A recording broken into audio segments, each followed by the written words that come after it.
அனுபவம் வந்து ரொம்ப சந்தோஷமாக வந்து நடந்து வந்துகிட்டே இருக்காங்க. அங்கே பனி இருக்கிறதையும் அப்படியே வந்து சில்லுன்னு இருக்கிறதையும் வந்து கண்மணி ரசிக்கிறாங்க. அனுபவம் வந்து எவ்வளோ சூப்பராக இருக்குல்ல, இந்த டைமில் வந்து எப்படி இருக்குது, அதுவும் அப்படியே வந்து ஐஸ் குகைக்குள்ளே வர்ற மாதிரி இருக்குங்க அப்படின்றாங்க.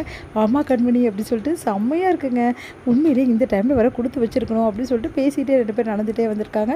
அப்போ பார்த்தா கரெக்டாக வந்து போலீஸ் வந்து அங்கே வந்துடுறாங்க. ஜீப்பே நிறுத்துகிறாங்க. நிறுத்தி நீங்கள் 2 பேர் யார் அப்படின்னு கேட்குறாங்க. டூரிஸ்ட் அப்படின்னு சொல்லி சொன்னோன்னே, டூரிஸ்ட்டா, உங்களுக்கு டூரிஸ்ட்டுக்கு இந்த டைமில் என்ன வேலை உங்களுக்கு அப்படி கேட்குறாங்க. இல்லை சார், சும்மா வந்து வெளியே சுற்றி பார்க்கலான்னு வந்தோம். இந்த டைமில் யாரும் இங்கே சுற்றி பார்க்கறது கிடையாது, எல்லா ரூமில் தான் இருக்கணும். முதல்ல ரூமுக்கு போங்க. எவ்வளோ வந்து இங்கே வருது தெரியுமா, நிறைய வந்து விலங்குகள்லாம் நிறைய வரும், அப்புறம் என்ன பண்ணுவீங்க அப்படின்றாங்க. சாரி சார் அப்படி சொல்லிட்டு இருக்கும்போதே கரெக்டாக வந்து அவர் கண்மணி பார்க்குறாரு. கண்மணி பார்த்தோன்னா அப்படியே வந்து இவங்க யார் அப்படின்னு. சார் நாங்கள் அதான் சொன்னோமே சார், டூரிஸ்ட்டுன்னு சொல்லிட்டு. டூரிஸ்ட்டு கரெக்டு, இவங்க யார், தனியாக 2 பேரும் எங்கே போகிறதுக்கு போகிறீங்க அப்படின்ற ஒரு மாதிரி பேசுகிறாரு. உடனே சார் இவங்க எங்கள் ஒய்ஃபு, தேவையில்லாதெல்லாம் பேசாதீங்க. என்ன தேவையில்லாத பேசுனேன்னா என்ன ஓவராக வந்து பேசுகிற அப்படின்னோடனே, சார் நான் வந்து ஒரு கம்பெனியோட எம்டி சார் அப்படி சொல்லிட்டு நான் சொல்கிறாரு. நம்ம இந்த மாதிரி சென்னை சேர்ந்தவங்க சார் அப்படி சொல்லிட்டு எல்லா விஷயத்தையும் சொல்கிறாரு. அதை கேட்டுட்டு வந்து அப்படியே வந்து முறைக்கிறாரு. பார்த்துட்டு சார் இவங்க எங்கள் ஒய்ஃபு, தேவையில்லாத பார்வையெல்லாம் பார்க்காதீங்க அப்படின்ற மாதிரி. நான் என்ன பார்த்தேன் அப்படி சொல்லிட்டு வேறுமே வந்து கண்மணி வந்து ரொம்ப ஒரு மாதிரி பார்க்குற மாதிரி பார்க்குறாரு. அதெல்லாம் பார்த்துட்டு செம்மையாக டென்ஷன் ஆகிடுறாரு நம்ம அன்பு. என்ன சார் நான் சொல்லிகிட்டே இருக்கேன், நீங்கள் பாட்டு என் ஒய்ஃபை பார்த்துட்டே இருக்கீங்க, நான் ஒன்றும் பார்க்கல, புதுசாக இருக்க ஏரியாக்கா அப்படின்னு பார்த்தேன் அப்படின்னு. சரி சரி உங்கள் அட்ரஸ் எல்லாம் கொடுத்துட்டு போங்க, எங்கே தங்கியிருக்கீங்க எல்லா டீட்டெயில்ஸ் கொடுங்க. எதுக்கு சார் உங்களுக்கு அப்படின்னு அன்பு கேட்குறாரு. அப்படி தான் கொடுக்கணும் ஃபார்மாலிட்டிஸு, நீங்கள் எங்கே தங்கியிருக்கீங்க எனக்கு தெரிஞ்சாகணும். உங்களுக்கு ஏன் சார் தெரியணும், நான் இந்த ஏரியா போலீஸ், எனக்கு தெரிஞ்சாகணும், இந்த மாதிரி சுற்றுறவங்களாம் என்னென்னு தெரிஞ்சாகணும், எழுதி கொடுத்துட்டு போங்கன்னு சொல்லிட்டு எழுதி கொடுக்குறாங்க அன்பு. உடனே கண்மணி இரு நான் எழுதி கொடுக்குறேன்னு சொல்லிட்டு அன்பு எழுதி கொடுத்துட்ருக்காரு. கண்மணி பார்க்குறேன், என்னம்மா இந்த ஏரியாவில் நீ புதுசா அப்படின்னு கேட்குறாரு. அதுக்கு அமைதியாக இருக்காங்க. என்னம்மா வாய் பேச மாட்டியா, நீ பாட்டு அமைதியாக இருக்க. அது வந்து சார் அப்படின்னோடனே, சரிம்மா உன் பேர் என்ன அப்படின்னு கேட்குறாங்க. அதுக்கு அமைதியாக இருக்காங்க கண்மணி.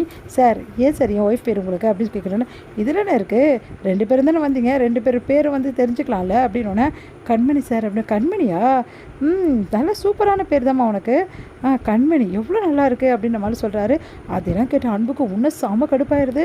உடனே சார் நாங்கள் கிளம்புறோம் சார் அப்படின்னோடனே, இருங்க என்ன அவசரம் அப்படின்றாரு. சார் இங்கே நின்றுட்டாங்க, என்ன சார் பண்ண முடியும், சரி சரி எல்லா எழுதி கொடுத்துட்டிங்களா, கிளம்புங்க கிளம்புங்க. ஓ இந்த இடத்துல தான் இருக்கீங்களா அப்படின்னு சொல்லிட்டு பார்த்துட்டு சரின்னு சொல்லிட்டு பார்க்குறாரு. இது எல்லாம் பார்த்து அன்புக்கு செம கண்மணி, வா கண்மணி போகலாம் அப்படின்னு சொல்லிட்டு கூட்டின்னு போகிறாங்க.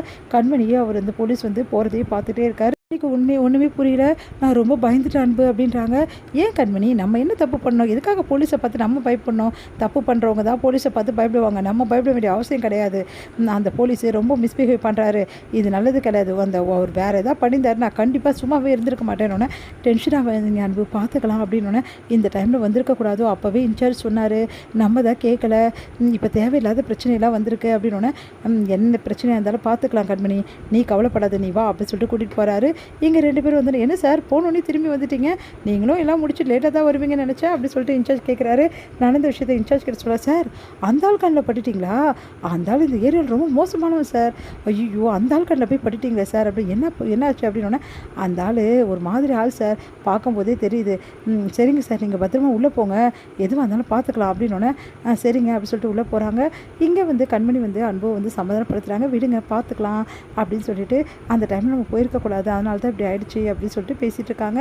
இங்கே வந்து கரெக்டாக வெண்ணா வந்து தூக்கமே பண்ண மாட்டேங்குது அப்படின்னு சொல்லிட்டு வராங்க. கண்மணின்னு சொல்லிட்டு கதவை தட்ட, இவ வேறு இருக்கிற பிரச்சனைகள் அப்படி சொல்லிட்டு அன்பு செம்மையாக டென்ஷன் ஆகிறாரு, ஏன் தான் இப்படி பண்ணுறாளுன்னு சொல்லிட்டு.